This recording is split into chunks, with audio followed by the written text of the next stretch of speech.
4 minutes and 37 seconds. That's how long it took my father to threaten to cut me out of his will. I remember checking my phone timer when the call ended, laughing until tears streamed down my face. There I was, sitting in my sun-drenched California apartment, making more money than he'd ever seen, 3,000 miles from the family that had spent 27 years looking through me rather than at me. The hilarious part wasn't just the empty threat. It was that they'd finally noticed I was gone, 6 months after I'd disappeared from their lives. Boxes lined the walls of my old apartment that last day before California. Not cardboard shrines to childhood memories or family heirlooms, just practical containers holding the life I'd built entirely on my own. My friend Julia struggled with a box of books, her face flushed with effort. "Josephine, this weighs a ton," she called, dropping it near the door with a heavy thud. "Are you sure you need all these?" "I'm selling most of them anyway," I said, the harsh sound of packing tape ripping through the emptiness. "Thanks for helping with all this." She collapsed onto my second-hand couch, the only furniture still remaining. "I still can't believe you're actually doing this. Are you absolutely sure you don't want to tell your parents?" That question again. Everyone kept asking it, as if informing people who treated you like wallpaper decoration was some kind of obligation. I laughed, not the warm kind that comes from joy, but the hollow kind that echoes from empty spaces where love should have been. "Julia, they don't even know where I live now. Why would I tell them I'm moving across the country?" Simon walked in from the kitchen, wiping his hands on a dish towel. His dark eyes held concern beneath his casual tone. "All clean in there. So remind me again why your family doesn't know about any of this?" I sank down onto the hardwood floor, the cold seeping through my jeans. The sensation anchored me as memories threatened to pull me under. Because they've never cared about my life. And I'm not being dramatic, I'm being factual. My friends exchanged one of those looks, the kind people share when they're witnessing something uncomfortable but don't know what to say. They'd heard fragments of my family story over the years, but I'd never laid it all out. Something about the emptiness of the apartment, the finality of leaving, made me want to speak the whole truth aloud. Look, when I was a kid, everything revolved around Elliot. From day one, he was the golden child. I picked at a piece of tape stuck to my fingers, peeling it back slowly. He's 2 years older, and in my parents' eyes, infinitely more valuable. That's messed up, Simon said, settling against the wall. When I was 8, I won first place at the school science fair. My volcano wasn't just the typical baking soda disaster. I'd researched actual volcanic patterns and created a working model that demonstrated real geological principles. The judges were impressed. My teacher called my parents specifically to tell them how exceptional it was.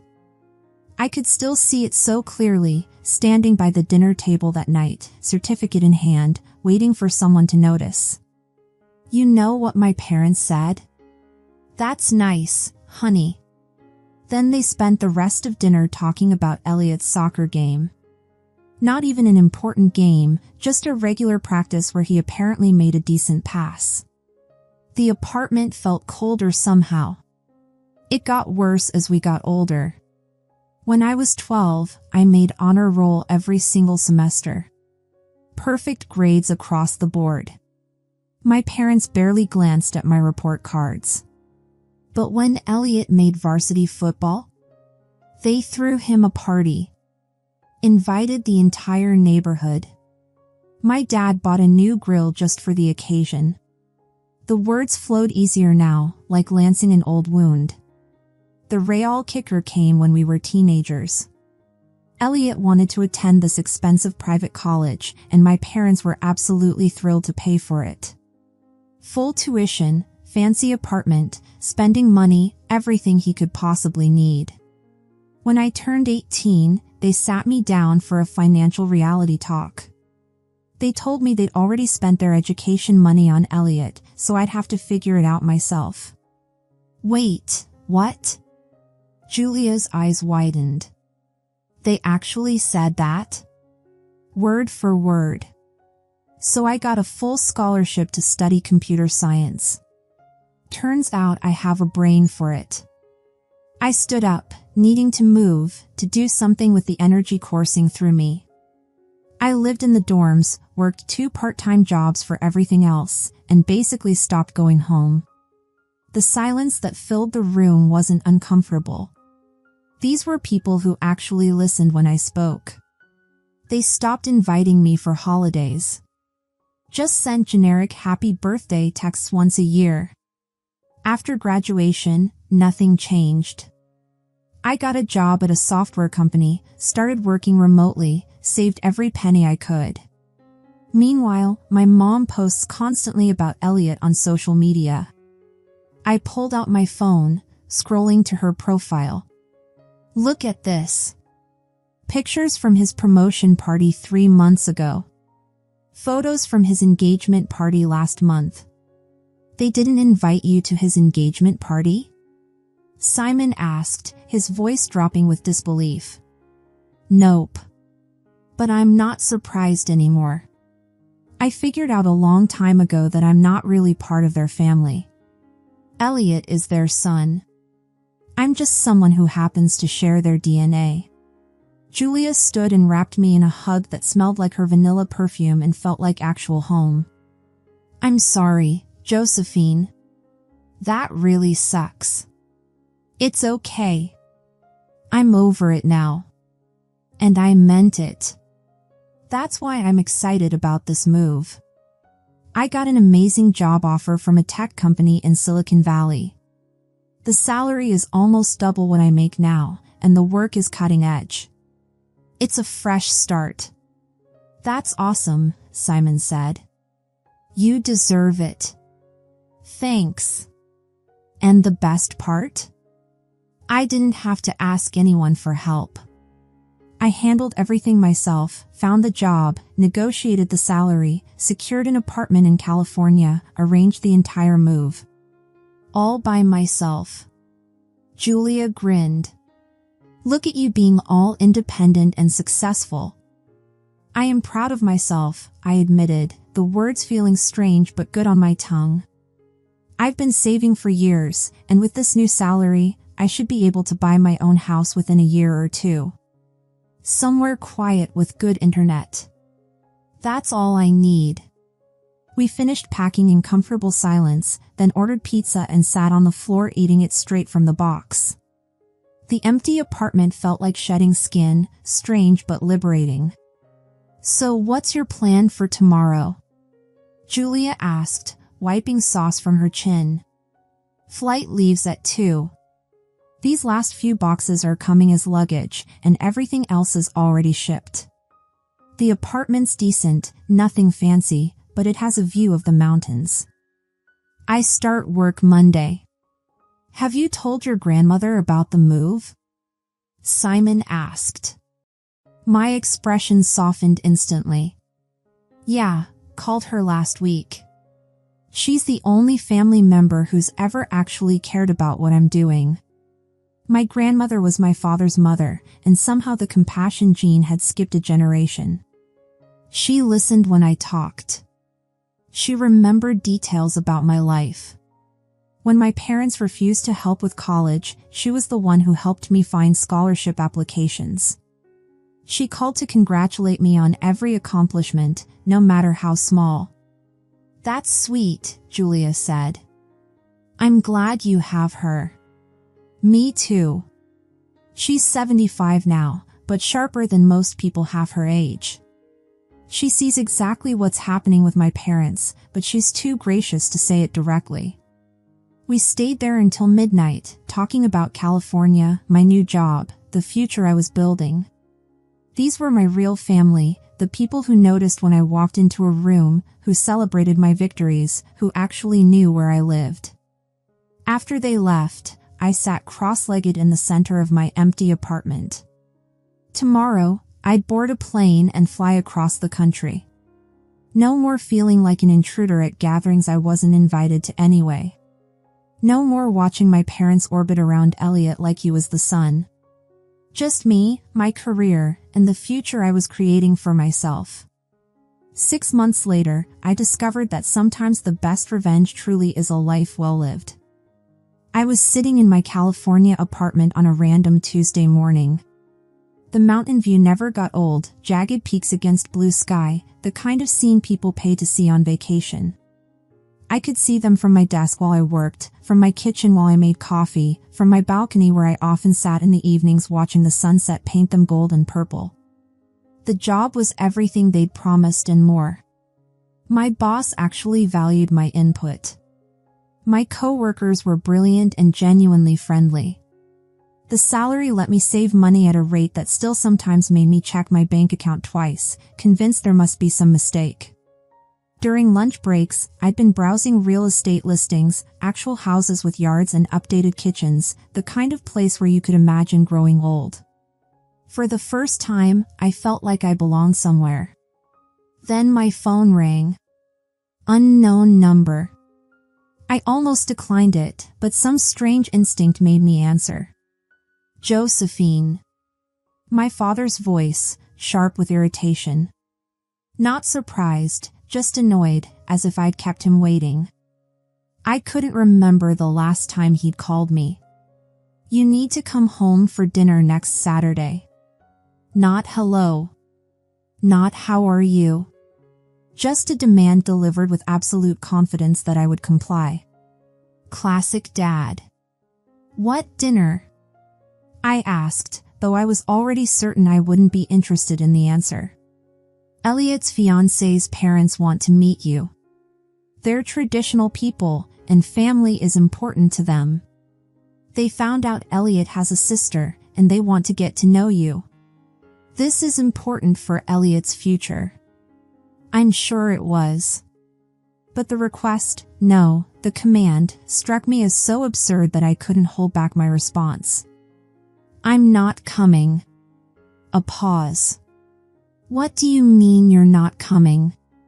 The anger was building in his voice, that familiar edge that had made me shrink as a child. But I wasn't a child anymore. I mean exactly what I said. I'm not coming to your dinner party. Why not? And then something broke loose inside me, not anger, but a kind of wild, liberated amusement. I started laughing. Not politely, not nervously, but deep, uncontrollable laughter that bent me double. What's so funny? Dad demanded. This entire situation is hilarious.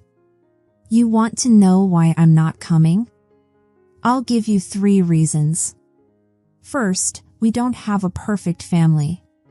You have a beloved son, that's Elliot, and an afterthought, that's me. Second, I'm not going to pretend to be part of some happy family reunion for strangers just because it's convenient for you.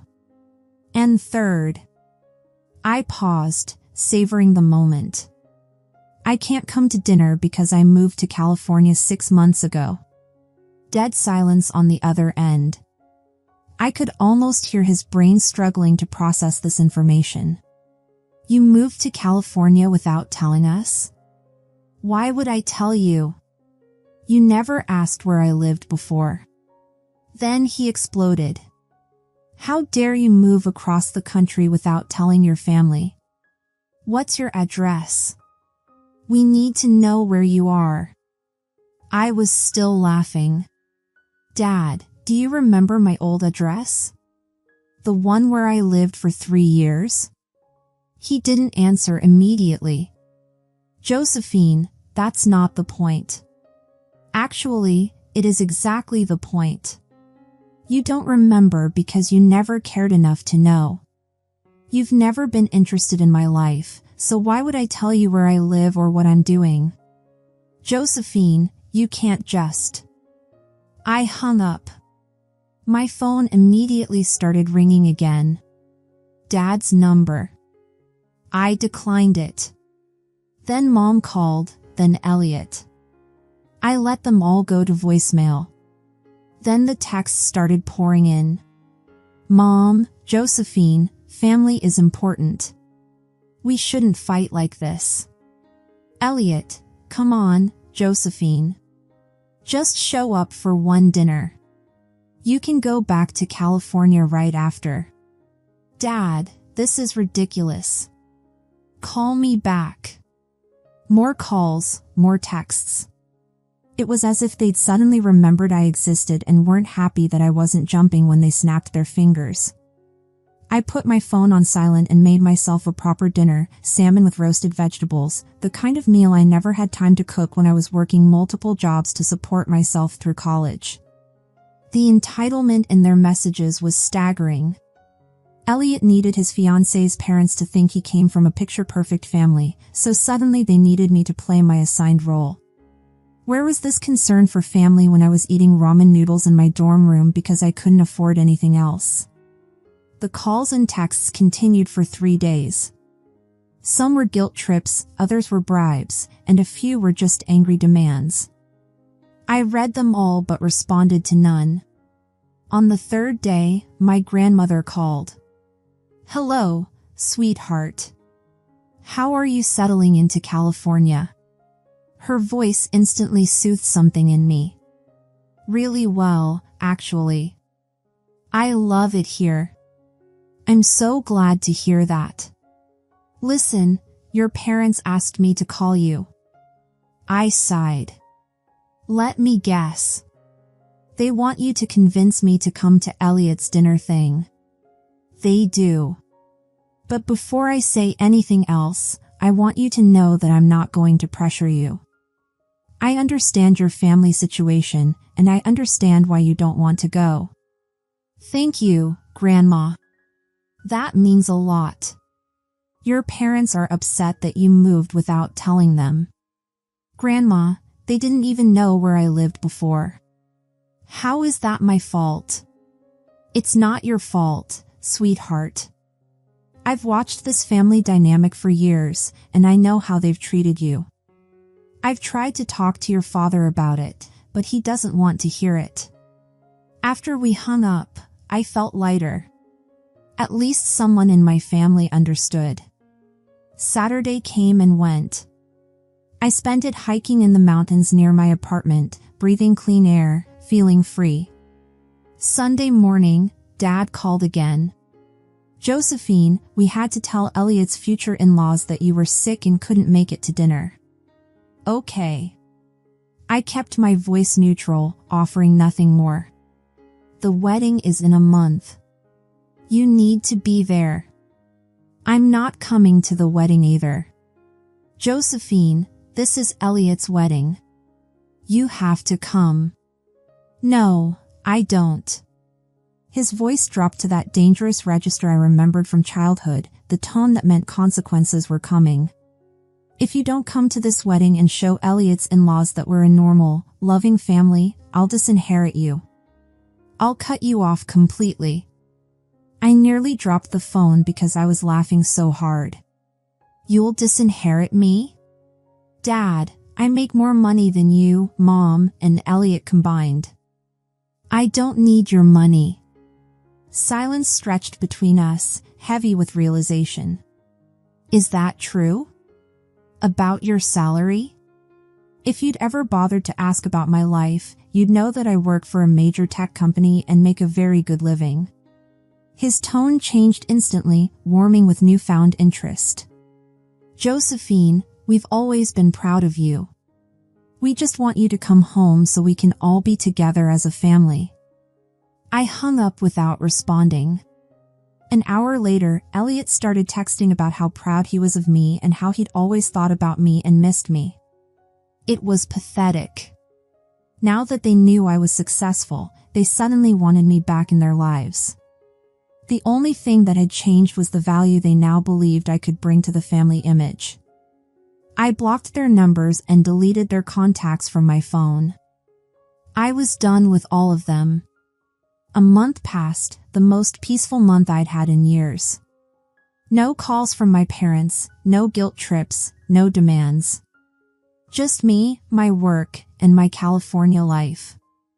I'd narrowed my house search to a few promising properties. There were some beautiful places about an hour outside the city, quiet neighborhoods with good schools even though I didn't have children. I liked the stability of it, the permanence.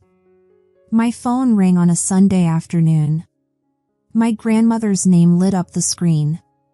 "Hello, sweetheart. How are you doing?" "Really good. I'm looking at houses online. I think I found a few I want to see in person." "That's wonderful, Josephine. I wanted to tell you about the wedding, and I have some photos to send you." "Oh. How did it go?" "It was tense. Your parents were not happy that you didn't come. They kept making excuses for why you weren't there, and it was obvious they were uncomfortable." "What kind of excuses?" "First, they said you were still sick. Then they said you had to work. Then they claimed you were traveling for business." The bride's parents didn't seem to believe any of it. I leaned back on my couch. That must have been awkward. It was. And Elliot looked disappointed the whole time. He kept checking his phone, probably hoping you'd change your mind and show up. "Well, that's not my problem." "No, it's not. But Josephine, there's something else you should know." A few days before the wedding, the bride's parents had a very unpleasant conversation with your parents. I sat up straighter. "What kind of conversation?" "Apparently, they did some research about your family. They found out that your parents had basically ignored you for years and that Elliot was clearly the favorite child. They weren't happy about it." "Really?" "Really. From what I heard, they told your parents that they were disappointed in how they treated you, and they questioned whether Elliot came from the kind of family they wanted their daughter to marry into." I felt a surge of vindication wash through me. Wow. That's actually kind of satisfying. Your parents and the bride's parents ended up having a significant argument. The whole wedding had this uncomfortable atmosphere. Everyone could tell there was tension. Did the bride's parents say anything to Elliot? I think they talked to him about it, yes. I heard from your cousin that they asked him why he'd never mentioned having a sister and why you weren't involved in his life. What did he say? I don't know exactly, but apparently it didn't go well. The bride looked upset during the entire ceremony. When Grandma sent me the photos later that day, I studied them on my laptop. My parents wore stiff smiles that didn't reach their eyes. Elliot kept glancing around like he was searching for someone, probably me. The bride's parents looked stern and deeply displeased. I couldn't have scripted a better outcome if I'd tried. The next morning, my grandmother called again.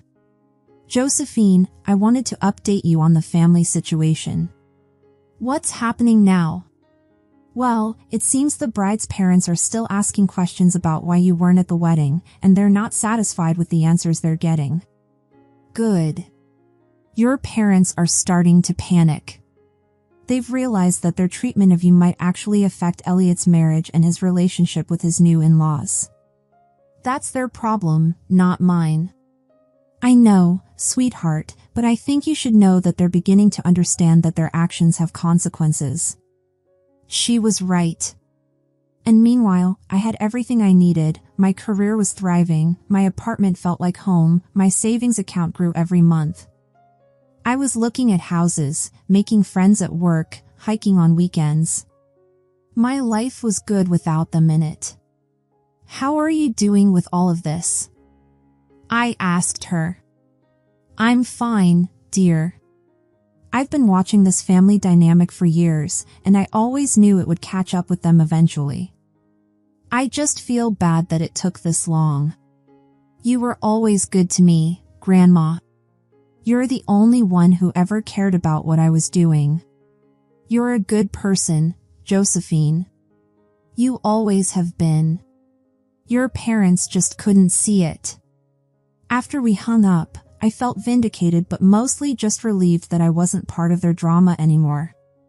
I spent the rest of the day looking at real estate listings and found a house that seemed perfect, 3 bedrooms, 2 bathrooms, a nice yard, and excellent internet service. It was about an hour from my office, but since I worked from home most days, that wasn't an issue. I called the realtor and scheduled a viewing for the next weekend. The price was well within my budget. I could put 20% down and still have plenty left for furniture and emergency savings. That night, my phone buzzed with a text from an unknown number. It was Elliot. "Josephine, I know you blocked our numbers, but I got a new phone. We need to talk." I stared at the message for a moment, then deleted it without responding. 5 minutes later, my in-laws are asking questions about you. This is affecting my marriage. Delete. Please just call me back. I know we messed up. Delete. Josephine, I'm sorry. We all are. Can we please talk? I turned off my phone and finished making dinner. I wasn't falling for this. They were only sorry because their actions were finally causing problems for their precious Elliot. I ate dinner on my balcony looking out at the mountains. Tomorrow, I was going to email the realtor about that house.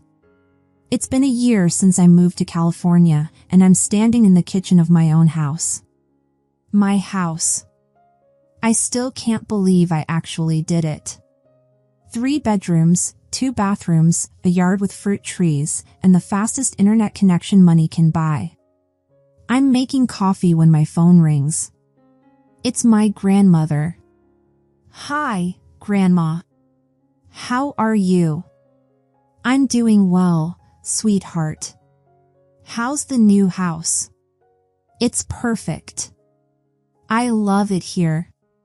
I've got my home office set up exactly how I want it, and I can work from home whenever I need to. The neighborhood is quiet, and my neighbors are really nice. I'm so happy for you, Josephine. You deserve all of this." Thanks. I still can't believe I actually own a house. At 28, I'm doing better than I ever imagined. You should be proud of yourself. You've accomplished so much on your own. I am proud. And I'm planning to stay here for a long time, maybe forever. That sounds wonderful. I have some news about your family if you want to hear it. I sit down at my kitchen table. Sure, I guess. Well, Elliot's marriage isn't going well. The bride's parents never really got over the whole situation with you not being at the wedding. They keep bringing it up, and it's causing problems. That's unfortunate for Elliot. Your parents are still trying to figure out how to contact you. They've been asking everyone in the family if they have your new address or phone number. I hope nobody's giving it to them. Of course not. I told everyone that you deserve your privacy and that if you wanted to talk to your parents, you would reach out to them. Thank you for that. Your father calls me every few weeks asking me to convince you to come home for a visit. I keep telling him that's not my place. He says they miss you and want to make things right. But then he usually mentions something about how successful you are and how proud they are of you now. So they still don't get it. No, they don't. They think this is about money or success. They don't understand that it's about how they treated you for your entire life. After we hang up, I walk through my house. My living room with its comfortable couch and large TV. My office with everything I need for work. My guest room ready for when Julia and Simon visit next month. I think about what my grandmother told me. A year ago, I might have felt something about Elliot's marriage problems or my parents' regrets. But now, I feel nothing. Not anger, not sadness, not guilt, just nothing. I made the right choice moving here and cutting contact with them. My life is immeasurably better without their drama, their demands, and their sudden interest in my success. I'm sitting on my back porch that evening, watching the sunset paint the sky in shades of pink and gold, when my phone buzzes with a message from another unknown number. Josephine, this is Mom. I got a new phone number. Please call me. We need to talk. I stare at the message for a minute, then delete it. 2 hours later, Josephine, I know you're getting these messages. Your father and I realize we made mistakes. We want to fix things. Delete. We know you're successful now and we're proud of you. We should have been better parents. Delete. Please just give us one chance to explain. Delete. Elliot's marriage is in trouble because of this situation. You're our daughter and we love you. I laugh aloud at that one before deleting it too. The messages keep coming over the next few days. Mom, Dad, Elliot, even relatives I barely know. They try different approaches, guilt, pride, family loyalty, even threats. But I don't respond to any of them. I block the new numbers as they come in. I change my phone number and only give it to people I actually want in my life. I make sure my address isn't listed anywhere online. A month later, I'm having dinner with coworkers when one of them asks about my family. Do you have siblings? She asks. Nope, I say without hesitation. Just me. What about your parents? They're not really part of my life anymore. Oh, I'm sorry. That must be difficult. I take a sip of my wine and smile. Actually, it's not difficult at all. It's been the best decision I ever made. And I mean it. I don't miss them. I don't wonder what they're doing. I don't feel guilty about not talking to them. I'm just living my life. 6 months later, I get a promotion at work. My salary increases by another 30%, and I'm now leading a team of developers. My boss tells me I'm one of the most talented programmers she's ever worked with. I celebrate by buying myself a new car and taking a vacation to Japan. I send my grandmother photos from Tokyo, and she's thrilled for me. You're living your best life, sweetheart, she says when I call her from my hotel. I really am, Grandma. I'm happier than I've ever been. That's all I ever wanted for you. When I return from Japan, I find a letter in my mailbox. It's from my father, and somehow he found my address. I don't even open it. I just throw it in the trash. I don't need their explanations or their apologies or their regrets. I don't need their inheritance or their approval or their conditional love. I have my house, my career, my friends, my grandmother, and my future. I have everything I need. I'm planning to expand my house next year, maybe add a home gym and a bigger office. I'm thinking about getting a dog. I'm considering taking graduate courses online just for fun. My life is full and happy and peaceful. I make my own choices, solve my own problems, and don't have to deal with anyone else's drama. Sometimes I wonder what would have happened if my parents had treated me differently when I was growing up. If they had supported me, encouraged me, been proud of me. But then I realized that if they had, I might not have become as independent and resilient as I am now. Their neglect forced me to build my own life, to find my own worth, to create my own happiness. And honestly, I wouldn't change a thing. Thanks for listening, and if you liked this story, share it with someone who needs to hear that family is who values you, not just who shares your DNA. Don't forget to comment and subscribe for more stories about finding your worth in unexpected places. Sometimes the greatest inheritance is the strength to build a life entirely your own.